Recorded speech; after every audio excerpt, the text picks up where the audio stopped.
inananlar üçün neçə-neçə dəlillər vardır. Və həmçinin də siz insanların bədənlərində, nəfslərində də Allahın qüdrətinə işarə edən neçə-neçə əlamətlər vardır. Məgər deyirsiniz, bunlar barəsində düşünmürsünüzmü deyə Allah Teala bizlərə sual edir. Ona görə də Allahın izni ilə bugünkü xütbəmizdə gəlin insan bədəninin Allah tərəfindən necə yaradıldığına, Allah Teala'nın yaradılış möcüzəsinə biraz toxunmağa çalışaq ki, həm də bu ayənin də haqqını vermiş olaraq Allahın izni ilə.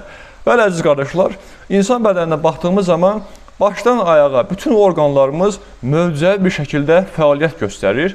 Bütün orqanlar qüsursuz bir şəkildə işləyir və bu da bizə Allah Teala'nın qüdrətinin nə qədər çox olduğunu, nə qədər böyük olduğunu göstərmiş olur. Məsələn, biz insanlar olaraq adicə bir ağız quruluşumuza baxdığımız zaman Allahın qüdrətini, Allahın elmini və belə deyək ki, bizə olan lütfünü anlamış oluruq. Məsələn, deyir, insan ağzında tüpürcək vəziləri vardır. Yəni, bu tüpürcək vəziləri müəyyən xüsusiyyətlərə malikdir və bizim həyat fəaliyyətimizi davam etdirməyimiz üçün orada müəyyən miqdar su hasil olunur, su istehsal olunur. Biz ona tüpürcək adını veririk. Və bu, həmin maddəyə baxdığımız zaman da, onlar da Allah Teala'nın Əl-Alim sifətini görmüş oluruq. Yəni, Allah Teala'nın alim sifətini necə görmüş oluruq orada? Belə ki, baxdığımız zaman, bu sifəti zəlliləyə baxdığımız zaman, deyir, insan ağzının tüpürcəyi yediyi yeməklərə görə dəyişir. Məsələn, quru yeməklər yediyimiz zaman, həmin o orqan daha çox su ifraz eləyir. Bu suyu ifraz edir ki, biz həzmimizə asanlaşırıq. Təsəvvür edək ki, quru yemək yeyirsiniz, ağzınızda da su yoxdursa, təbii ki, siz onu çeynəyə bilməyəcəksiniz, siz onu uda bilməyəcəksiniz. Boğazınızı cıra-cıra gedəcək və bədən fəaliyyətinizi korlayacaqdır. Ona görə də, əziz qardaşlar, burada o orqan həmin işə, funksiyaya xidmət edir. Məsələn, sulu yemək yediyimiz zaman həmin orqan ifrazı dayandırır, tüpürcəyə az ifraz edir. Çünki onu dərk edir ki, yediyimiz yeməyin zaten tərkibində su vardır, ona görə ona ehtiyac yoxdur. Məsələn, gecə yatdığımız vaxtı bəzən baxırıq ki, səhər yuxudan duranda ağzımızın içi quruyubdur, ağzımız bir-birinə yapışmış vəziyyətdə olur. Əslində, bunun da bir hikməti var. Bunun da hikməti odur ki, gecə vaxtı yemək yemədiyimizə görə həmin tüpürcəyin ifraz olmasına ehtiyac yoxdur. Yəni, yemək, belə deyək ki, mexanizması üçün ona ehtiyac olmadığına görə daha az tüpürcəyi ifraz eləmiş olur. Bu mənada Allah Teala'nın Əl-Alim sifəti qarşımıza çıxır ki, Uca Rəbbimiz onu sonsuz elmi ilə çox gözəl bir şəkildə dizayn eləmişdi, bizim istifadəmizə vermişdi. Məsələn, bir digər funksiyası da vardır. Deyir, insan yemək yediyi zaman və yaxud digər bir şəkildə qidalandığı vaxt onun ağzına müəyyən mikroblar daxil olmuş olur. Mikroblar daxil olur və burada da Allah Teala'nın Əl-Hafiz, yəni qoruyan sifəti işin içərisinə girmiş olur. Belə ki, Allah Teala Əl-Hafiz sifət icəlləsi ilə həmin tüpürcək vəzilərinin içərisinə, belə deyək ki, dezinfeksiya edici maddələr qoyur və bizim yediyimiz qidaların tərkibində olan mikrobları həmin o tüpürcək vəzilərinin istehsalı ilə o su orada məhv eləmiş, ləğv eləmiş olur, əziz qardaşlar. Yəni, bu şəkildə biz onun funksiyasını görmüş oluruq. Digər bir məsələ də dişlərimizin qorunmasıdır. Əgər bizim deyir, həmin orada o mexanizm işləməsəydi, bir müddət sonra 3 günə, 5 günə dişlərimiz də xarab olub gedərdi, bu şəkildə görürük. Bir digər orqanımız, məsələn, mədəyə baxa bilərik. Mədə orqanına baxdığımız zaman, orada Allah Teala'nın Ər-Razzaq ismi cəlləsi qarşımıza çıxmış olur. Belə ki, deyir, insan mədəsində elə bir asit vardır ki, qidaları parçalamaq üçün orada istehsal olunur. Mədədə istehsal olunur ki, qidalar parçalansın. Deyir, həmin asiti insanın mədəsindən çıxartsaq, bir qabın içərisinə töksək və həmin qaba da bir dənə mismar atsaq, bir dəmir atsaq, bir polad atsaq, həmin poladı, həmin mismarı o qədər qüvvətli maddədir ki, onu əridər, yoxa çıxardar deyir. Yəni, bu şəkildə güclü bir maddədir. Yəni, görə Allah Teala nə qədər qüdrət sahibidir ki, mədəmizə bu şəkildə maddənin hasil olmasına yardımcı olur, bunu təşkil edir. O zaman, əziz qardaşlar, ortaya belə bir sual çıxır ki, bəs yaxşı, o mədə asiti bir mismarı belə, bir poladı belə əridəcək qədər güclüdürsə, bəs bizim bədənimizi niyə əritmir? O zaman mədəmiz də ətdən ibarətdir də. Yəni, necə olur ki, o əsid, mədə asiti bizim mədəmizi əritmir və bu şəkildə orada qidaları parçalayır. Bu da Allah Teala'nın Ər-Rəzzaq adına işarə edir ki, Uca Rəbbimiz bizim qidalanmamızı, ruzimizi asanlaşdırmaq üçün mədəmizi o asiddən qoruyur və bu şəkildə bir daha biz onun qüdrətinə işarə olunduğunu görürük. Və yaxud da bir ürəyin fəaliyyətinə baxdığımız zaman, yəni insan ürəyi əziz qardaşlar baxdığımız zaman 70 il, 80 il boyunca dayanmadan işləyən bir motora bənzəyir. Yəni bir motordur ki, o motor heç vaxt dayanmır. Biz onu belə deyək ki, qüsurlarımız olmazsa heç təmir də elətdirmirik. Ömrümüzün sonuna kimi gözəl bir şəkildə işləyən bir motora bənzəyir. Yəni təsəvvür edin ki, əziz qardaşlar, dünyanın ən böyük mühəndisləri bir araya gəlsə, o mühəndislər bir motor düzəltsələr, yəni alimlər bir motor istehsal eləsələr, nə qədər də gözəl bir motor qursalar belə, 3 ildən 5 ildən sonra onun baxımı edilməlidir, yağı dəyişilməlidir, nə bilim, bu şəkildə onu biz təmir bərpa işləri etməliyik. Amma Allah təala gör nə qədər qüdrət sahibidir ki, o ürəyimizdə heç bir qüsura yol verməyibdir və bu şəkildə bizim yaşamağımızı da asanlaşdırmışdır əziz qardaşlar. Yəni burada da Allah təalanın Əl-Hay ismi ortaya girmiş olur. Yəni Allah təala diridir. Hər zaman bizim ürəyimizi qoruyur ki, biz həyat fəaliyyətimizi davam etdirmək gücünə sahib olaq. Və yaxud da insan damarları, həqiqətən damarlar insan bədənində ən mükəmməl quruluşlardan biri kimi qarşımıza çıxır. Təsəvvür edin ki, deyir, insan damarlarını açsaq, bu damarlar 100.000 kilometr qədər uzaq məsafəyə qədər uzanacaqdır, deyir, damarların uzunluğu. Yəni təsəvvür edin ki, həmin damarlar yer kürəsini 2 dəfə onunla belə quruq eləmək olur o damarlarını. Yəni o qədər uzun məsafəyə yerləşir. Yəni damarlar da nəyə bənzəyir? Damarlar da baxdığımız zaman bir boru xəttinə bənzəyir. Yəni təsəvvür edin ki, İnsan bədəni qədər kiçik bir yerə Allah təala 100.000 kilometr uzunluğunda bir borunu çox gözəl bir şəkildə yerləşdirmişdi və həmin boru da, həmin damarlar da bizim həyatımıza yardımcı olur, kömək eləyir. Yəni heç bir mühəndis, heç bir usta balaca bir insan bədəninə 100.000 kilometr uzunluğunda olan damarları yerləşdirə bilməz. Bu da Allah təalanın bir qüdrət nişanələrindən biri olaraq qarşımıza çıxmaqdadır əziz qardaşlar. Daha sonra biz İnsan bədənində olan hüceyrələrdən danışa bilər. Yəni təsəvvür edin ki, elm təsdiq eləyir ki, insan bədənində 30 trilyon hüceyrə vardır. Yəni 30 trilyon deyə təbii ki, biz onu saymaqla qutara bilmərik.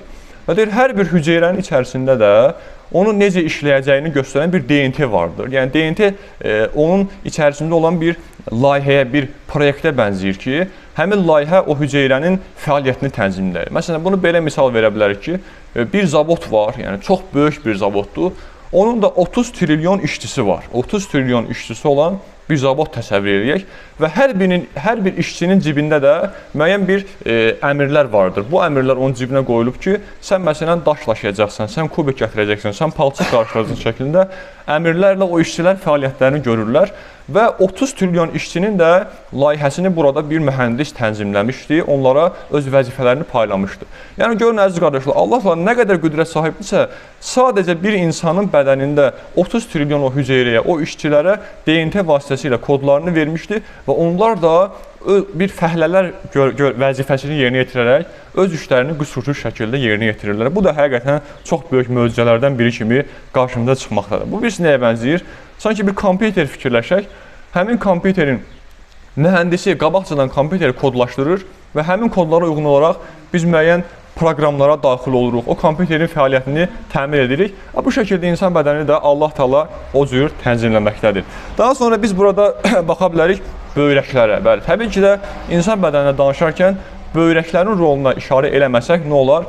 Allah təalanın yaradılışına bir nankorluq eləmiş olur. Təsəvvür edin ki, əziz qardaşlar, deyir, insan bədənində, aleykümsalam, həmin o böyrəklər ümumi qanımızı gündə 300 dəfə təzələyir. 300 dəfə orada qan təzələnmiş olur və həmin 300 dəfə də ümumilikdə 1500 litr qana bərabər. Yəni təsəvvür edin, bir böyrək 150 qram çəkisi vardır. Həmin o 150 qram çəkisi olan böyrək nə etmiş olur?